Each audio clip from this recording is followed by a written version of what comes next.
About 7 years ago, as I started to really launch my explainer video business, even though I was a business coach, I realized I needed a business coach because I was my own worst client.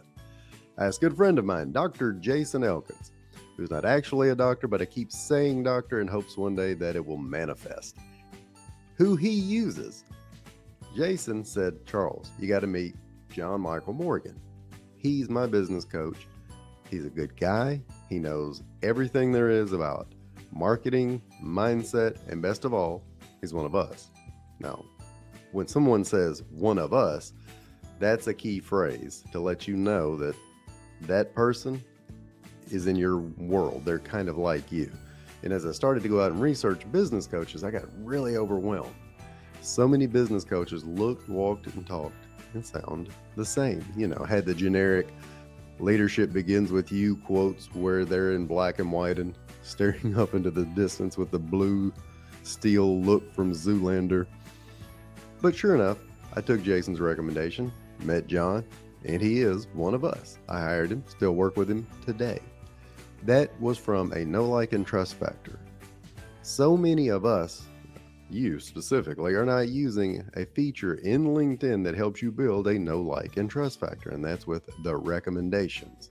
Let me show you very quickly how to get a recommendation from somebody else on LinkedIn. I pulled up my good friend here, Richard Cawthorn, and by a good friend, I just completed a video for the guy. He liked it, he's happy, so when I get done, I will go and ask him for a recommendation. It's really smart for you to ask for a recommendation when the customer is the happiest with you, not necessarily at the end of completion or months after so they can give you a proof of concept, because in many cases, especially with explainer videos, sometimes people are off to the next shiny object, and even though they're very happy, they've already forgotten about me. So I ask immediately upon delivery of the video file. And if I'm smart enough to remember, I'm not always smart enough, but when I am, people give me a recommendation.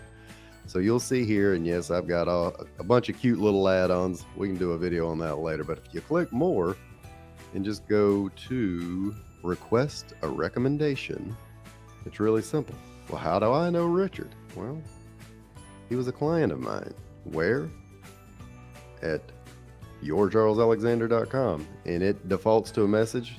I always say, in addition to that, hey, can you write a brief recommendation, just 1 to 2 sentences? And I think that's key because people don't want to read a paragraph. And then when I get done, hit send, and I'll also send him a follow-up email asking him to check his LinkedIn inbox because, as you know, LinkedIn inboxes can be full. I'm part of the problem. I apologize for that. But as I get done, I have built, at this point, 68 recommendations over, 7-year period, apparently. And it should be 168, but a lot of you do good to have 6 or 8. Start building them, and when you get the built on your website or on your LinkedIn page, you can also add them to your web page, just like I've done right here. And that builds a know, like, and trust factor. I've had many financial advisors and insurance people tell me, hey, Charles, I started looking at your website and I noticed there's a ton of other people that are just like me that use you, and you must be an expert in that area. Use LinkedIn recommendations to build the know, like, trust factor. And if you happen to need a business coach not named Charles Alexander, I may have a recommendation for you. He's one of us.